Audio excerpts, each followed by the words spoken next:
حضرت گنگوہی پکڑے گئے, جیل میں گئے, ان کے خلاف مقدمہ چلا, سہارنپور کی کورٹ میں ان کے خلاف مقدمہ چلا اور انگریز کی کورٹ میں مقدمہ چلا.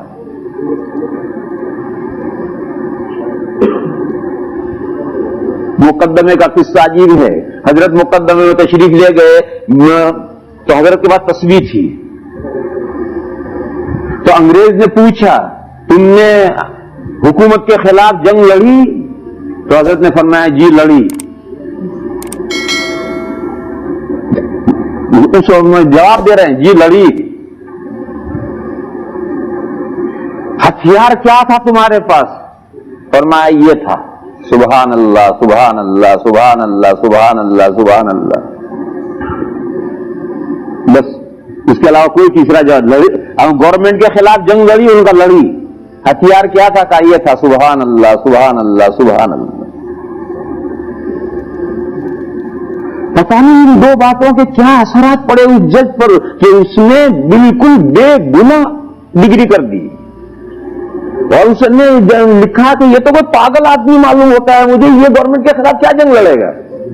اسے ڈگری میں لکھا کہ یہ شخص جس پر الزام ہے کہ اس نے گورنمنٹ کے خلاف جنگ لڑی ہے اور لیڈنگ پارٹ ادا کیا ہے, یہ لیڈنگ پارٹ کیا ادا کرے تو پاگل آدمی مجھے معلوم ہوتا ہے, اور یہ بالکل بے گناہ ہے, اس پر الزام ہے, یہ گورنمنٹ کے خلاف جنگ لڑنے والا نہیں. تو حضرت تو یوں بری ہو گئی ڈگری سے, سہارنپور کی جیل سے چھوٹ کر الزام سے بری ہو کر حضرت تو گھر آئے, اور حضرت نانوتی پکڑے ہی نہیں گئے. خیر جب یہ 3 سال گزر گئے اور عام معافی کا اعلان ہو گیا, اس 3 سال کے اندر صرف یو پی میں 10,000 علماء کو پھانسی دی گئی. یہ 3 سال کے اندر صرف یو پی میں, پورے ملک میں کیا ہوا ہوگا پورے دنیا میں تو اللہ جانے, صرف یو پی میں 10,000 علماء کو پھانسی دی گئی. اور علماء نہیں, یہ عام قانون تھا کہ جس کا لمبا کرتا اور داڑھی دیکھو, کوئی مقدمہ چلانے پکڑو اور پھانسی دو, وہ مولوی ہے. جس کا لمبا کرتا ہو داڑھی ہو, بس وہی بس علامت مولوی ہے, اسے پکڑو اور پھانسی دو. پھر جب یہ 3 سال گزر گئے اور عام معافی کا اعلان ہوا تو اب سوال پیدا ہوا, اب سر جوڑ کر کے علماء بیٹھے, اب کیا ہونا ہے ہندوستان کا. ہندوستان میں ہندوستان دارالحرب تو بہت پہلے سے ہو گیا تھا, لیکن نام کی مغل گورنمنٹ باقی تھی.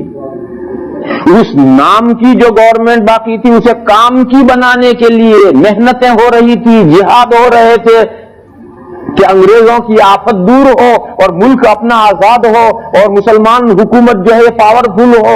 مگر اب سارے رہے سہے آسرے ٹوٹ گئے. اب اس ملک میں اسلام کی حفاظت کی کیا شکل ہو؟ تو اللہ جل شانہ امن والہ نے مسلمان پورے ملک کے بہت سے علماء کے دلوں میں ایک ساتھ ایک فارمولہ ڈالا, اور وہ یہ کہ چندے کا مدرسہ قائم کیا جائے.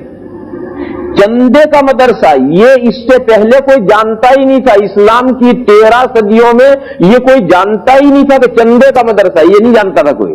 دیکھو آج اسلامی ممالک ہے, یہ سعودیہ ہے, اور سعودیہ کے چاروں طرف خلیجی ممالک ہیں, اور عرب ممالک ہیں, اور مصر ہے, اور سیریا ہے, اور ٹرکی ہے, سب اسلامی ملک ہیں. وہاں چلے جاؤ, وہاں چندے کے مدرسوں کا کوئی تصور جانتا ہی نہیں.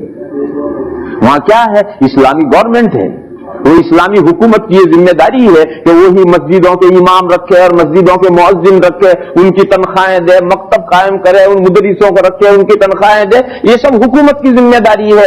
چندہ کر کے کوئی دینی نظام چلانا یہ ان ملکوں میں کوئی تصور ہے ہی نہیں. یہ اسلام کی 13 صدیوں سے یہی چلا آ رہا تھا. لیکن اللہ نے بیک وقت علماء کے ذہن میں یہ بات ڈالی کہ چندے کے مدرسے قائم کیے جائیں. جانتے ہو چندے کے مدرسے کا کیا مطلب ہے؟ بزرگوں کی سمجھ میں بات یہ آئی کہ یہ جو گورنمنٹ نظام چلاتی ہے, وہ گورنمنٹ کے پاس جو فنڈ ہے, وہ فنڈ کہاں سے آتا ہے؟ وہ کوئی زمین میں سے نکالتی ہے, آسمان میں سے گراتی ہے. گورنمنٹ جو فنڈنگ کرتی ہے وہ فنڈنگ تو لوگوں سے لیتی ہے ٹیکسز کے نام پر, اور اس سے فنڈنگ کرتی ہے اور اس سے آگے نظام پھیلاتی ہے. آپ کی یہ برٹش ہے, آپ کے یہ امریکہ ہے, یا ویلفیئر بہت سے رقمیں گورنمنٹ دیتی ہے, تو کہاں سے لاتی ہے؟ لوگوں ہی سے ٹیکس لیتی ہے, اور اتنے ہیوی ٹیکس لیتی ہے کہ لوگ پریشان وہ ٹیکس لیتی ہے اور دوسروں کو ویلفیئر کے نام سے دیتی ہے. معلوم ہوا کہ اصل فنڈ جو ہے وہ لوگوں کے جیب میں ہے, گورنمنٹ کے پاس میں فنڈ نہیں ہے. اگر لوگوں کے سب ٹیکس آنے بند ہو جائیں تو گورنمنٹ کے پاس کچھ نہیں ہے. تو علماء کی سمجھ میں یہ بات آئی کہ اگر ہندوستان میں سے اسلامی حکومت ختم ہو گئی ہے تو ختم ہو جانے دو, مسلمان زندہ ہیں, اور جب تک مسلمان زندہ ہے اسلام کا نظام چل سکتا ہے, اسلامی حکومت کی کوئی ضرورت نہیں. چنانچہ چندے کا نظام شروع ہوا, چندہ دو, 1 روپیہ دے سکتے 1 روپیہ دو, 2 روپے دے سکتے 2 روپے دو, 8 آنے دے سکتے 8 آنے دو. دارالعلوم دیوبند, آپ کا دارالعلوم دیوبند جب قائم ہوا ہے تو جو سب سے پہلا چندہ ہوا ہے وہ 113 روپے ہوا ہے, اور دارالعلوم دیوبند شروع ہوا. 6 مہینے گزرنے کے بعد ایک بڑھیا آئی, دیوبند کی ایک بڑھیا آئی, اور دارالعلوم دیوبند کے جو سب سے پہلے محتمین تھے حضرت حاجی عابد حسین صاحب رحمت اللہ علیہ, ان کے پاس ایک بڑھیا آئی چونی لے کر کے, روپے کا 1/4, پرانے زمانے میں جو روپیہ تھا اس کا 1/4 چونی کہلاتی تھی. یہ چونی لے کر آئی اور اس نے کہا کہ بیٹا یہ تھارے مدرسے کے لیے, تھارے یعنی تیرے, یہ تھارے مدرسے کے لیے میں نے چرخہ کاٹ کر کے یہ 4 آنے اکٹھا کیے ہیں, اور 6 مہینے کا سود کاٹ کر کے اس نے بچا کر کے یہ 4 آنے اکٹھا کر کے وہ لے کر چندہ دینے آئی تھی. تو حضرت حاجی صاحب نے وہ چندہ لیا تھا اور لے کر کے یہ حکم دیا تھا کہ یہ 4 آنے خزانے میں باقی رہیں گے, خرچ نہیں کیے جائیں گے, یہ 4 آنے خزانے میں ہمیشہ رہنے چاہیے. 100 سال تک وہ 4 آنے خزانے میں پڑے رہے, لاکھوں روپے آئے اور گئے, کروڑوں آئے اور گئے, مگر اس بڑھیا کی چونی دارالعلوم کے خزانے کے اندر محفوظ رہتی تھی. اسی ان 4 آنوں میں جو اخلاص تھا, اس اخلاص کی برکت سے یہ ادارے چلتے تھے.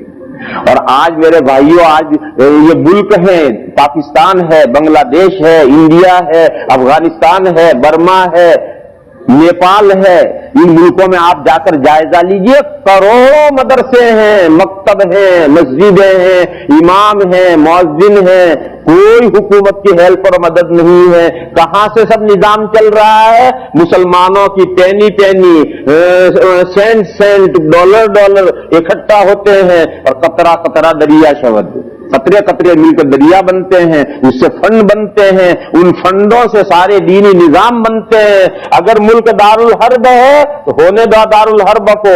اب ہماری ذمہ داری ہے کہ ہم اپنے دین کی اور اپنے اسلام کی بقا کا سامان خود کریں. یہ رسپانسبلٹی ہمارے کندھوں پر ہے, اب کوئی بادشاہ ان ملکوں میں نہیں. چنانچہ دارالعلوم دیوبند سب سے پہلا ادارہ قائم کیا گیا, پھر اسی نہج پر سارے ادارے پھیلتے گئے اور بڑھتے گئے.